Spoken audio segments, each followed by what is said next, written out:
Oh yes. So in this video we are talking about eukaryotic cell. तो basically we are talking about differences between eukaryotic and prokaryotic cell. तो okay, सबसे पहले देखते हैं eukaryotic cell. Eukaryotic का मतलब ही क्या होता है? यूकैरियोटिक का मतलब ट्रू, यू का मतलब ट्रू और कैरियोटिक का मतलब न्यूक्लियस, यानी इनके पास ट्रू न्यूक्लियस है। ट्रू न्यूक्लियस का मतलब क्या है? जो आज के टाइम पे कॉम्प्लेक्स स्ट्रक्चर है, जैसे लाइफ, ट्रू लाइफ, हम ट्रू लाइफ हैं। और जो बहुत पुराने थे, ये लाइकन फाइकन, वो प्रिमिटिव लाइफ के फॉर्म है। तो ये यूकैरियोटिक सेल ट्रू न्यूक्लियस वाले। तो न्यूक्लियस के अंदर, न्यूक्लियर, पहली बात तो एक न्यूक्लियस एक न्यूक्लियर मेम्ब्रेन से सराउंडेड है बाहर, जो कि प्लाज्मा मेम्ब्रेन का ही पार्ट है। न्यूक्लियर मेम्ब्रेन बोलते हैं उसको। वो उससे सराउंडेड होती है न्यूक्लियस, यानी कि मेम्ब्रेन बाउंड ऑर्गेनेलीज प्रेजेंट है यहाँ पे।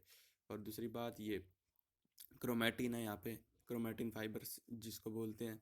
तो क्रोमेटिन फाइबर्स ये ऐसे बिखरे हुए हैं, ये जो दिख रहा है ये अजीब सा ढेर सा गुच्छा, इसको बोलते हैं क्रोमेटिन। क्रोमेटिन मतलब कैसे? क्रोमा जो कलर हो सके, टिन वर्ड जहाँ भी है ना, टिन, तो टिन का TIN का मतलब होता है फाइबर्स।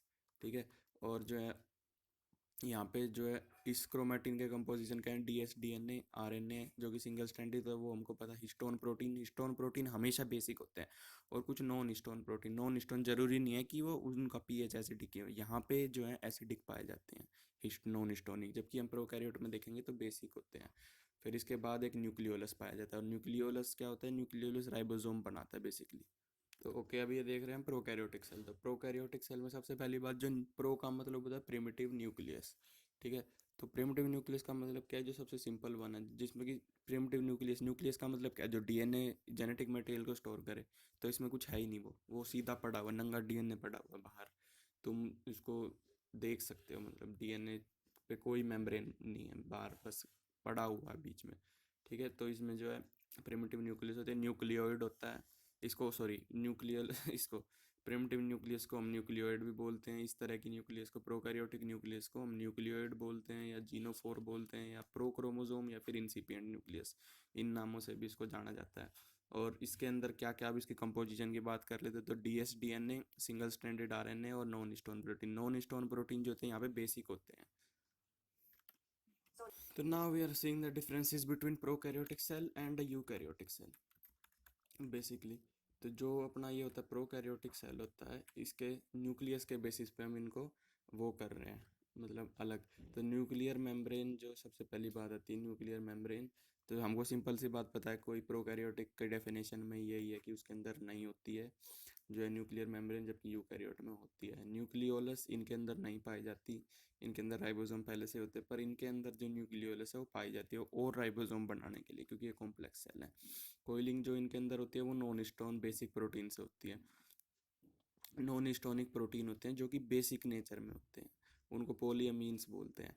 और ये एलेनिन में रिच होते हैं, ये याद रखना है। Polyamines are rich in alanine. और उसके बाद जो है अपने में कोइलिंग कैसे होती है DNA की? हिस्टोन प्रोटीन से, जो कि बेसिक होते हैं नेचर में, और ये रिच होते हैं लाइसिन और आर्जिनिन में। ला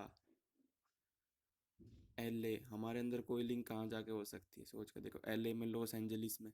तो लाइसिन और आर्जिनिन में हमारे जो है हिस्टोन प्रोटीन रिच होते हैं। और जो सिंगल स्ट्रैंडेड DNA है, ओ सॉरी DNA है, जो डबल स्ट्रैंडेड, वो इसमें जो है पहले में तो लीनियर है, सीधा ऐसे, और दूसरे में सर्कुलर है, जो कि कोवेलेंट बॉन्ड से आपस में ये इन चार एंड्स ने कोवेलेंट बॉन्ड्स फॉर्म कर लिए, तो इसको बोलते हैं कोवेलेंटली क्लोज्ड सर्कुलर DNA।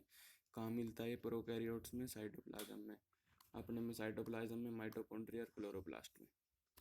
तो चलो अब एक बार बेसिक डिफरेंस देख लेते हैं in prokaryotic cell and eukaryotic cell. सबसे पहले हमने जाना मीनिंग क्या है, उसके बाद हमने न्यूक्लियस के बेसिस पर इनको डिस्टिंग्विश किया। अब हम बेसिक पूरे ऑर्गेनाइजेशन ऑन जनरल लेवल अब हम इनको डिस्टिंग्विश कर रहे हैं। तो सेल वॉल जो सबसे पहली बात है, उसमें अपने प्रोकैरियोटिक में हमने देख ली, नाका नामा वाले होते हैं, टेट्रापेप्टाइड, पेंटापेप्टाइड, ये जुड़े होते हैं नामा से। और प्रोकैरियोटिक सेल में यही पेप्टाइडोग्लाइकन को म्यूरिन भी बोलते हैं, म्यूकोपेप्टाइड भी बोलते हैं, हमको पता है। सेल वॉल इसी की बनी होती है। यूकैरियोटिक सेल में प्रोटिस्टा में हो भी सकती है, नहीं भी। यूकैरियोटिक सेल में चार आए ना, प्रोटिस्टा आया, किंगडम प्रोटिस्टा, फिर उसके बाद आया फंजाई, फिर प्लांट, फिर एनिमल। प्रोटिस्टा में हो भी सकती है, नहीं भी, किसी किसी में नहीं पाती, किसी किसी में पाती है। फंजाई में पाती है, चाहे काइटिन की होती है बेसिकली ये ज़्यादातर। तो प्लांट में पाई जाती है, सेलुलोज की होती है, मेनली कंपोनेंट सेलुलोज होता है, और भी होते हैं कुछ कुछ, पर मेन सेलुलोज होता है। प्लाज्मा मेम्ब्रेन जो है प्लाज्मा मेम्ब्रेन दोनों में, प्लाज्मा मेम्ब्रेन की एक खास बात है, प्लाज्मा मेम्ब्रेन सब में कॉमन होती है। ये ऐसा नहीं कि किसी की प्लाज्मा मेम्ब्रेन स्पेशलाइज्ड होगी, ना ना ना। प्लाज्मा मेम्ब्रेन इस जो है वो है एक स्पेशलाइज्ड चीज़ है, मतलब कॉमन चीज़ है, सब में ऐसा ही स्ट्रक्चर होता है। लिपिड की बाइलेयर, उस पर प्रोटीन स्कैटर्ड है, मतलब मोज़ेक कंडीशन में प्रोटीन है। मोज़ेक मतलब फैले हुए हैं बिल्कुल बकवास की तरह। तो मोज़ेक कंडीशन में प्रोटीन है, हर जगह पाए जाते हैं, ऊपर भी नीचे भी अंदर भी, हर जगह प्रोटीन है। और सेम ये उसमें भी अपने यूकैरियोटिक में। अब मीजोजोम की बात करें, मीजोजोम प्रोकैरियोटिक में पाए जाते हैं, यूकैरियोटिक में नहीं। तो क्यों पाया जाता है? क्योंकि पहली बात, मीजोजोम होते क्या है, मीजोजोम के अंदर जो है रेस्पिरेटरी एंजाइम पाई जाती है। रेस्पिरेटरी एंजाइम ये क्या करती हैं, जो माइटोकॉन्ड्रिया क्या करता है, ऑक्सीजन का ब्रेकडाउन, वो रेस्पिरेशन में काम आता है। तो बेसिक सी बात है, ये भी सेम काम करती है, इनके अंदर रेस्पिरेटरी एंजाइम मिलती हैं और ये माइटोकॉन्ड्रिया जैसा ही फंक्शन करती हैं। पर अब अगर कोई पूछे कि माइटोकॉन्ड्रिया से होमोलोगस हैं ये या एनालोगस हैं, तो आप क्या कहोगे? तो इसका सिंपल सा आंसर होगा कि होमोलोगस क्या होता है, जो स्ट्रक्चर में सेम हो और फंक्शन में डिफरेंट। एनालोगस क्या होता है, जो स्ट्रक्चर में डिफरेंट हो और फंक्शन में सेम हो। तो मिजोजोम और माइटोकॉन्ड्रिया में तो ज़मीन आसमान का फ़र्क है स्ट्रक्चर में, पर इनका फंक्शन सेम है कहीं ना कहीं, तो एनालोगस होता है ये। मिजोजोम्स आर एनालोगस टू माइटोकॉन्ड्रिया, ये बहुत ज़्यादा इंपॉर्टेंट है। बहुत बहुत मिजोजोम जो होते हैं एनालोगस होते हैं माइटोकॉन्ड्रिया से। यूकैरियोटिक में तो माइटोकॉन्ड्रिया होता है, मेम्ब्रेन बाउंड ऑर्गेनेली मिलेंगी उनमें, तो उसकी तो कोई टेंशन नहीं है। फिर इसके बाद है पिल्लाई एंड फिम्ब्रिए। तो पिल्लाई एंड फिम्ब्रिए में सबसे पहला है प्रोकैरियोटिक सेल में हमको पिल्लाई फिम्ब्रिए मिलते हैं। पिल्लाई फिम्ब्रिए जो उसमें सेल वॉल और साइटोप्लाज्म के बीच में उनको जोड़ने के लिए। यूकैरियोटिक में ऐसा कोई ज़रूरी नहीं है। यूकैरियोटिक में क्योंकि सेल वॉल थोड़ी वैसे होते हैं अपना चिपकी, मान सकते हैं इसको वैसे। और जो फ्लैजिला की बात करें अगर, तो यूकैरियोटिक में भी फ्लैजिला मिलता है और प्रोकैरियोटिक में, जैसे हमारे में भी होता है पाम सेल में, ठीक है। तो जैसे फ्लैजिला है तो फ्लैजिलिन प्रोटीन का बना होता है प्रोकैरियोटिक में। यूकैरियोटिक में ट्यूबुलिन, मैं बता चुका क्योंकि यूकैरियोटिक में एक मेम्ब्रेन होती है, उसके बाहर तो ट्यूब होती है अंदर। इसका 9+2 अरेंजमेंट देखने को मिलता है हमको यहाँ पे, जबकि यहाँ पे 9+0 अरेंजमेंट देखने को मिलता है, मतलब कि 9+2 नहीं देखने को मिलता। तो ना हम देख रहे हैं आगे बढ़ रहा है हमारा जनरल वाला डिस्कशन। तो अब हम देख रहे हैं एक्स्ट्रा क्रोमोसोमल डीएनए क्या प्रोकैरियोटिक में मिलता है? हाँ मिलता है। इसको प्लाज्मिड बोलते हैं, जो एक डीएनए होता है जो उसके बाहर भी होता है, मतलब अपने मेन डीएनए से थोड़ा सा अलग एक्स्ट्रा क्रोमोसोमल डीएनए, ठीक है। यूकैरियोटिक में नहीं मिलता, जनरली देखा जाता है कि यूकैरियोटिक में प्लाज्मिड नहीं होता। इसके बाद आता है नंबर ऑफ क्रोमोसोम, तो उसमें तो प्रो क्रोमोसोम होता है बैक्टीरिया में, तो ये ऐसा, तो वही जो है उसी को बोल देते हैं हम कि एक क्रोमोसोम है ये, इसका डीएनए, इसका जेनेटिक मटेरियल एक क्रोमोसोम को ही रिप्रेजेंट कर रहा है। तो 1, इसके अंदर एक क्रोमोसोम होता है, और इसमें यूकैरियोटिक में तो ग्रेटर देन 1, हमारे अंदर 23 होते हैं। मेम्ब्रेन बाउंड ऑर्गेनेली, तो मेम्ब्रेन बाउंड ऑर्गेनेली जो सबसे पहली बात है, जो सिंगल एनवेलप सिस्टम होता है इसमें, इसका मतलब क्या है कि मेम्ब्रेन बाउंड ऑर्गेनेली होती ही नहीं, पहली तो बात ये, और सिर्फ एक ही मेम्ब्रेन होती है पूरे सेल के ऊपर, जो कि प्लाज्मा मेम्ब्रेन है, जो कि ट्रू मेम्ब्रेन जिसको बोलते हैं हम, जो फोस्फोलिपिड बाइलेयर की बनी होती है जिसके अंदर प्रोटीन होते हैं। तो इसको इसलिए बोलते हैं हम सिंगल एनवेलप सिस्टम, क्योंकि इसमें एक ही मेम्ब्रेन मिलती है। जबकि जो है अपना ये नॉर्मल सेल, यूकैरियोटिक सेल जैसे हम हैं, तो इनके अंदर plasma membrane plus membrane bound organelle दोनों मिलती हैं। तो plasma membrane plus membrane bound organelle जिसके अंदर दोनों मिले, तो उसको कहते हैं डबल एनवलप सिस्टम, की बाहर भी एनवलप है और अंदर भी एनवलप है, कई सारे एनवलप के अंदर एनवलप छोटे छोटे। तो new non membrane bound organelle, इनके अंदर राइबोसोम होती है, हमको पता है 70S, जो कि साइटोप्लाज्म में मिलते हैं, ठीक है। अपने अंदर ये जरूरी नहीं है कि अपने अंदर 80S होते हैं तो इसका मतलब 80S होते हैं, 70S भी होते हैं। 70S कहाँ पे होते हैं? माइटोकॉन्ड्रिया और क्लोरोप्लास्ट में, जिससे हमको पता चल रहा है कि हम मतलब कॉम्प्लेक्स हैं, कॉम्प्लेक्स सेल हैं, एक दो सेल से मिलके बने हैं एक तरह से। ये जो है, और इसको 80S जो होते हैं हमारे राइबोसोम, वो साइटोप्लाज्म में मिलते हैं। तो इसके बाद जो है वहीं से ही कंटिन्यू, तो प्रोकैरियोटिक सेल के अंदर जो होता है साइक्लोसिस देखने को नहीं मिलती। साइक्लोसिस क्या? Cytoplasmic streaming. साइटोप्लाज्मिक स्ट्रीमिंग का मतलब क्या कि जैसे कोई यूकैरियोटिक सेल है, तो उसके अंदर एक न्यूक्लियस होती है सेंट्रल, हमको पता है ज़्यादातर में देखने को मिलती है सेंट्रल न्यूक्लियस। तो एक सेंट्रल न्यूक्लियस नहीं, वैक्यूल, सॉरी, वैक्यूल है। तो वैक्यूल के आसपास जो है हमारा साइटोप्लाज्म है।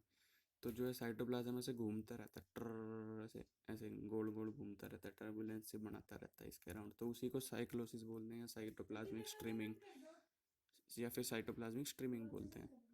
तो इसके बाद थैलाकोइड। थैलाकोइड क्या होते हैं? वो पिगमेंट कंटेनिंग, वो अपने क्या करते हैं, उनको हम एक थैले से मान लो तो थैलाकोइड मिलते हैं इनके अंदर, प्रोकैरियोटिक के अंदर भी, यूकैरियोटिक के अंदर भी। प्रोकैरियोटिक के अंदर किसी किसी की, जैसे बीजीए, ब्रूगिलिन एल्गा, जो फोटोसिंथेटिक प्रोकैरियोट्स हैं, उनके अंदर मिलते हैं साइटोप्लाज्म।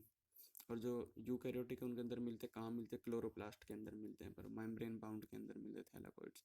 अब आता है सेल डिवीजन। तो सेल डिवीजन यहाँ पे कैसे होता है, ए माइटोटिक डिवीजन होता है। अब ए माइटोटिक का मतलब क्या होता है, चलो पहले माइटोटिक को समझते हैं। माइटोटिक मतलब कि जिसमें पहले क्या हो, सबसे पहले ये सेल है।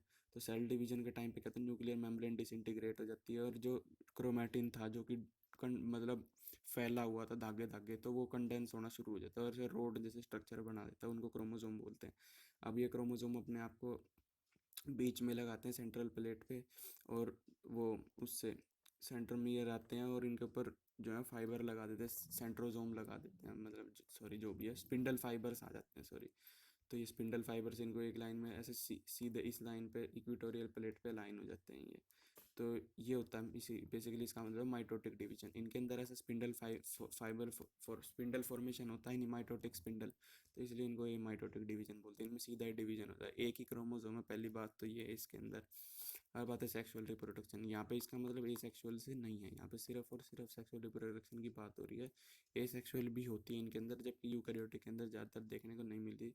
तो इसके अंदर क्या होता है, गैमीट फॉर्मेशन होता है, फ्यूजन होता है, फिर रिकॉम्बिनेशन। रिकॉम्बिनेशन मतलब क्या, जैसे पेरेंट के जीन थी ऐसे ए थी, तो जो बच्चा है उसकी जीन का कुछ अलग है, उसका जीनो फोर अलग है, मतलब समझ रहे हो, पेरेंट के जैसा आइडेंटिकल नहीं है। तो यहाँ पे भी होती है, यहाँ पे एक से दूसरे में जाता है, हमने देखा वो कॉन्जुगेशन वगैरह, तो उसमें यहाँ होता है, उसमें उसके प्लाज्मिड में जाके मिल जाता है, ये प्लाज्मिड का डीएनए बेसिकली। तो रिकॉम्बिनेशन यहाँ भी देखने को मिल रहा है, पैरासेक्सुअल रिप्रोडक्शन बोलते हैं इसको, इसलिए कि सिर्फ रिकॉम्बिनेशन देखने को मिल रहा है, जबकि गैमीट फॉर्मेशन फ्यूजन ऐसा कुछ नहीं हो रहा गैमीट्स का।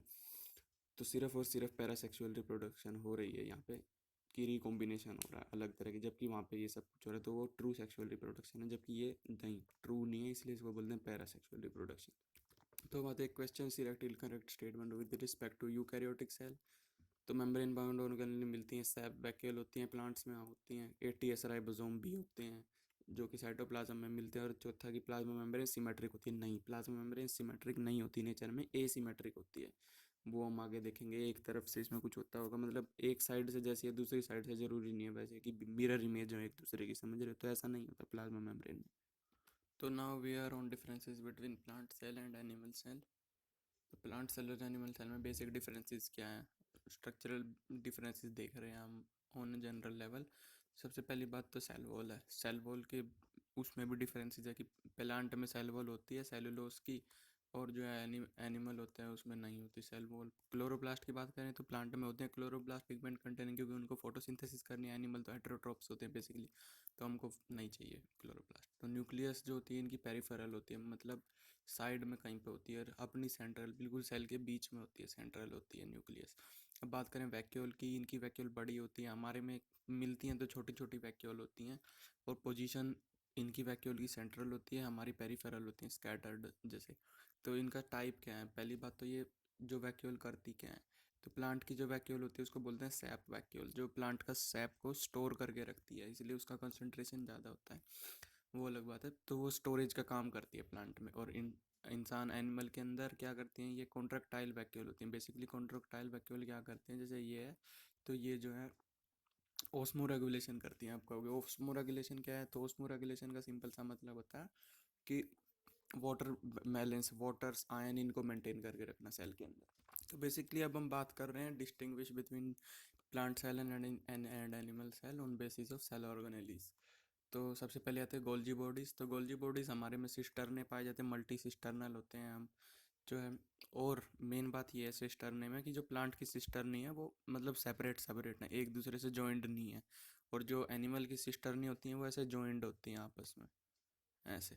तो ये जॉइंट होती है, तो इसलिए जो प्लांट के उनको डिक्टियोजोम भी बोलते हैं, डिक्टियोजोम। और एक बात और, फंजाई में जो है सिर्फ एक ही सिस्टर नहीं मिलती, इसलिए उसको यूनिसिस्टर्नल भी बोलते हैं, एक ही सिस्टर होती है फंजाई की, यूनिसिस्टर्नल। तो ग्लायोक्सिजोम क्या होते हैं, इनके अंदर अपने प्लांट के अंदर ग्लायोक्सिजोम मिलते हैं, क्यों, क्योंकि इनको फैट स्टोरेज, फैट का मेटाबॉलिज्म करने में ज़्यादा ज़रूरत होती है, तो इसलिए ग्लायोक्सिजोम मिलते हैं। इंसान के अंदर, एनिमल के अंदर तो काफ़ी सारे और भी वो होते हैं, पहले ही कॉम्प्लेक्स स्ट्रक्चर होता है तो ऑर्गन कर देते हैं। पर इनको बेचारों को चाहिए फैट मेटाबॉलिज्म के लिए ग्लाइकोजोम। लाइसोसोम की बात करें तो प्लांट में लाइसोसोम्स नहीं होते, एनिमल्स में लाइसोसोम होते क्या हैं, जो डाइजेस्ट, जिनके अंदर डाइजेस्टिव एंजाइम होते हैं, जो सेल का बेफालतू की चीज़ों को ख़त्म करते हैं, डाइजेस्ट करते हैं। पर प्लांट के अंदर भी लाइसोसोम जैसी एक्टिविटी देखने को मिलती है, जो कि वैक्यूल्स में होती है। तो हाँ, ये भी बात है। So continuing our discussion, so we were say on the lysosomes. तो लाइसोसोम्स के बाद जो सेल के अंदर होते हैं वो तो सेंट्रियोल और सेंट्रोसोम, जो कि दो वो होते हैं, मतलब एक ही ऑर्गेनेली होती है, जो प्लांट के अंदर तो मिलती ही नहीं पहली बात, और दूसरे अंदर ये एनिमल के अंदर तो मिलती ही है।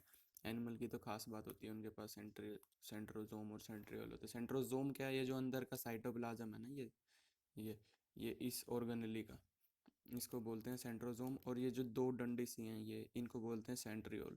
और फिर जब सेल डिवीजन के टाइम पे क्या होता है ना, सेल डिवीजन के टाइम पे इस सेंट्रोजोम से रेज निकलती हैं, ये फाइबर्स से निकलते हैं, तो इसको एस्टर बोलते हैं, ASTER।